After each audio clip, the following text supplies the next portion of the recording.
मित्रों नमः संस्कृताय। मैं सुपर संस्कृत गंगा से आपका अपना मित्र DK। मित्रों, जैसा कि हम लोग TGT संस्कृत 2003 का हल प्रश्न पत्र देखेंगे कि 2003 में TGT का जो पेपर आया था वो किस टाइप का था। कल मित्रों हम लोगों ने 25 प्रश्न कर लिए थे। आज भी हम लोग 25 से आगे 25 ही प्रश्नों को देखेंगे। चलिए मित्रों, देर ना करते हुए हम अपनी जो है 2003 का संस्कृत का पेपर देखते हैं। तो मित्रों, यहाँ पर जो 26वां प्रश्न है वो ये है, शकुंतला की शाप मुक्ति का जो कारण है वो भैया क्या है। तो शकुंतला की जो शाप मुक्ति का जो कारण था वो था अंगूठी। भाई दुर्वासा ऋषि के द्वारा बताया गया कि शकुंतला यदि दुष्यंत के द्वारा दी हुई कोई वस्तु दिखा देगी तो पुनः जो है शाप का जो प्रकोप है वो दूर हो जाएगा। तो यहाँ पर शाप मुक्ति का जो कारण है भैया वो क्या है, वो है अंगूठी। 27वां प्रश्न है मित्रों कि शिवराज विजयम विभक्त है, किसमें विभक्त है। तो शिवराज विजयम हमारा निश्वासों में एवं विरामों में विभक्त है। तो भैया कितने निश्वास और कितने विराम हैं। तो भैया 12 निश्वास हैं और 3 विराम हैं। 12 निश्वास हैं और 3 विराम हैं। तो हमसे पूछा गया है किसमें विभक्त है, तो निश्वास एवं विरामों में विभक्त है। 28वां है मित्रों, यहाँ पर पूछा गया है कि नीति शतककार के मत के अनुसार जो क्रोधी राजा होता है, क्रोधी राजा के प्रिय कौन होते हैं।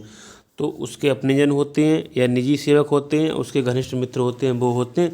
तो मित्रों, जो व्यक्ति क्रोधी होगा उस व्यक्ति का कोई भी क्रोधी जो राजा है उसका कोई भी व्यक्ति जो है वो प्रिय नहीं होता है। आइए आगे देखेंगे मित्रों। जैसा कि हम लोग देख रहे हैं TGT 2003 का संस्कृत का जो पेपर है उसको देख रहे हैं मित्रों। अगला है कि दुष्ट जो होते हैं, दुष्टों की जो मित्रता होती है उसकी तुलना की गई है, किससे की गई है। तो भैया छाया से की गई है। किससे की गई है मित्रों, छाया से की गई है। जो छाया होती है उससे दुष्टों की मित्रता की, दिन के पूर्वार्ध से दुष्टों की मित्रता की गई है और पूर्वार्ध के जो बाद की छाया होती है मित्रों, उत्तरार्ध की होती है, उससे जो है सज्जनों की गई है। यहाँ हमसे पूछा गया है कि दुष्टों की मित्रता की तुलना भैया की गई है तो छाया से की गई है। 30वां प्रश्न है मित्रों, यहाँ पर है सभी प्रकार की विपत्तियाँ होती हैं उससे जो रक्षा होती है किस प्रकार से होती है। तो मित्रों, यहाँ नीति शतक के अनुसार हमको बताना है। तो इस श्लोक में दिया हुआ है कि पूर्वकृत पुण्यों के कारण आपकी सभी प्रकार की विपत्तियों से वो रक्षा होती है। मित्रों 31 है कि कंथा शब्द है, इसका अर्थ क्या है। अर्थात हमको शब्दार्थ भी याद करना है। जो महत्वपूर्ण शब्दार्थ हैं उसको भी देखना है। मित्रों, जो कंथा का अर्थ होता है जीर्ण वस्त्र, क्या होता है, जीर्ण वस्त्र। तो यहाँ पर आपका पहला सही है। 32वां है मेघदूतम में जो यक्ष है भैया, यक्ष किस प्रकार से शापित है। जैसे शकुंतला दुर्वासा के द्वारा शापित है, यहाँ पर जो यक्ष है वो अपने जो स्वामी आराध्य कुबेर हैं उन्हीं के द्वारा जो है शापित है। अगला है मित्रों, तस्मिन्नद्रो कतिचिदवला विप्रयुक्तः सकामी। तस्मिन् अद्रव कतिचिदबला विप्रयुक्ता सकामी। यहाँ पर जो अद्रव है इसका तात्पर्य पूछा गया है, इसका पूछा गया है। तो मित्रों अद्रव का अर्थ है पर्वत या पहाड़। नेक्स्ट है मित्रों, धूमा ज्योति सलिल मरुताम, धूमा ज्योति सलिल मरुताम सन्निपाता क्वा मेघा। प्रस्तुत श्लोक में जो सन्निपात शब्द का अर्थ पूछा गया है मित्रों, जो हमारा मेघ है वो किसका मिश्रण है। तो धूम, ज्योति, सलिल, मरुताम, अर्थात धुआं, प्रकाश, सलिल पानी और मरुत हवा, इन चार का जो सन्निपात है वो मेघ है। यहाँ पर पूछा है सन्निपात का क्या अर्थ है। तो मेघ समूह से है, मेघ जिससे बना हुआ है, जिन समूहों से बना हुआ है उसी से इसका अर्थ है। सन्निपात का अर्थ है मेघ समूह। 35 है मित्रों, यहाँ पर है मेघदूतम में जो वर्णित पुष्कर और पुष्करावर्तक, पुष्कर और आवर्तक ये दो क्या हैं। ये यक्ष का दूत है, मेघों का निवास स्थान है, या फिर मेघों का कुल है, या अलकाप्रिय का मेघ है। तो मित्रों पुष्कर और आवर्तक ये मेघों के कुल हैं। क्या है, मेघों के कुल या वंश हैं। आगे है मित्रों, संपश्यन्ते कतिपयादिना स्थायी हंसा दसारणा।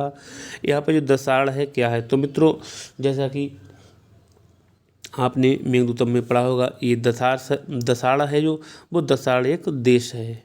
आइए आगे देखते हैं, 37वां देखते हैं।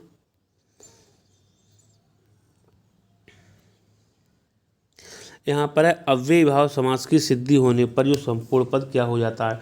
तो मित्रों अव्ययी भाव समास की सिद्धि होने पर जो संपूर्ण पद होता है वो नपुंसक लिंग और एक वचन में हो जाता है। नपुंसक लिंग एक वचन में हो जाता है, इसलिए यहाँ हमारा नपुंसक लिंग सही है। आगे है भैया, विष्णोह पश्चात का संपूर्ण पद हो जाएगा मित्रों, क्या हो जाएगा, तो विष्णोह पश्चात ये जो है अनु विष्णु का जो है विग्रह है मित्रों। अनु विष्णु जो शब्द है इसका विग्रह हो जाएगा विष्णोह पश्चात, अर्थात विष्णु के बाद, अर्थात इसमें अव्ययी भाव समास है। अगला है मित्रों, निर्मक्षिकम अर्थात मक्षिकाणाम अभावा, मक्खियों का अभाव। यहाँ पे हमसे पूछा है इसमें समास है, तो कौन सा समास है मित्रों, यहाँ पर अव्ययी भाव समास है। अगला है नख भिन्नः में समास है, तो नख भिन्ना का जो विग्रह हो जाएगा नखय भिन्नः, तो यहाँ पर हमारा तृतीय तत्पुरुष समास है। मित्रों 41 का है षष्ठी तत्पुरुष युक्त जो समास है वो कौन सा है, तो यहाँ पर मित्रों यहाँ पर है दूराद आगतः धान्येन अर्था राजपुरुषा। तो राजपुरुषा जो शब्द है इसका हो जाएगा मित्रों राज्ञः पुरुषः, अर्थात राजा का पुरुष। तो राजपुरुषा हमारा यहाँ पर षष्ठी तत्पुरुष समास का उदाहरण है। आगे देखते हैं मित्रों, यहाँ पर समास में प्रथम शब्द संख्यावाचक हो तो वह द्विगु समास होगा जब दूसरा पद हो। तो मित्रों दूसरा पद क्या होना चाहिए जिससे हमारा जो द्विगु समास है वो प्रथम पद संख्यावाची हो और द्वितीय क्या हो जिससे वो द्विगु समास हो जाए। तो मित्रों प्रथम पद संख्यावाची हो और द्वितीय पद संज्ञा होना चाहिए। नेक्स्ट है मित्रों पीताम्बरा में समास है। मित्रों पीताम्बरम, पीतम च ततम्बरम में कर्मधारय समास है, जबकि यहाँ पर पीताम्बरा, पीतम अम्बरम यस्य सह यहाँ पर जो है वो बहुव्रीहि समास है। अगला है मित्रों बालक शब्द का द्वितीय बहुवचन हो जाएगा, तो बालकः बालको बालकः बालकम बालको बालकान, यहाँ पर बालकान द्वितीय बहुवचन का रूप जो है वो बालकान बनेगा। आइए मित्रों आगे देखते हैं। मित्रों यहाँ पर हमको बताना है कवि शब्द का पंचमी एक वचन का रूप हो जाएगा, तो कवि, कवि में कविना, कवये, कवे, कवे, कवो, कवे, तो यहाँ पर मित्रों पंचमी का जो हो जाएगा कवेह बनेगा पंचमी एक वचन में। आगे है मित्रों शुद्धियम किस व्यक्ति का रूप है, तो मित्रों देख के ही पता लग जाएगा, शुद्धियम जो शब्द है वो द्वितीय एक वचन का रूप है। आगे देखते हैं, यहाँ पर है पंचमी विभक्ति में जो भानु का सही रूप हो जाएगा, तो भानु, भानु, भानुम, भानुना, भानवे, भानोह, भानोह, तो पंचमी षष्ठी में भानोह भानोह बनता है, पंचमी पूछा गया है भानोह सही है। अगला है मित्रों स्वयं भुवि किस व्यक्ति का रूप है, तो मित्रों निश्चित रूप से यहाँ पर सप्तमी विभक्ति में स्वयं भुवि बनेगा। 49 का है फला नाम किस व्यक्ति का रूप है, तो मित्रों षष्ठी बहुवचन का फल का रूप फला नाम बनेगा।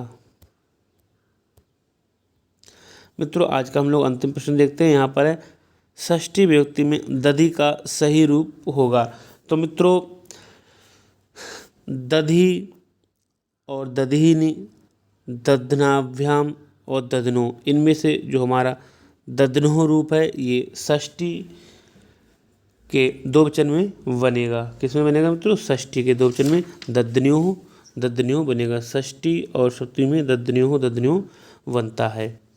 तो मित्रों ये थे हमारे 25 प्रश्न टीजीटी संस्कृत 2003 हल प्रश्न पत्र के आए हुए प्रश्न।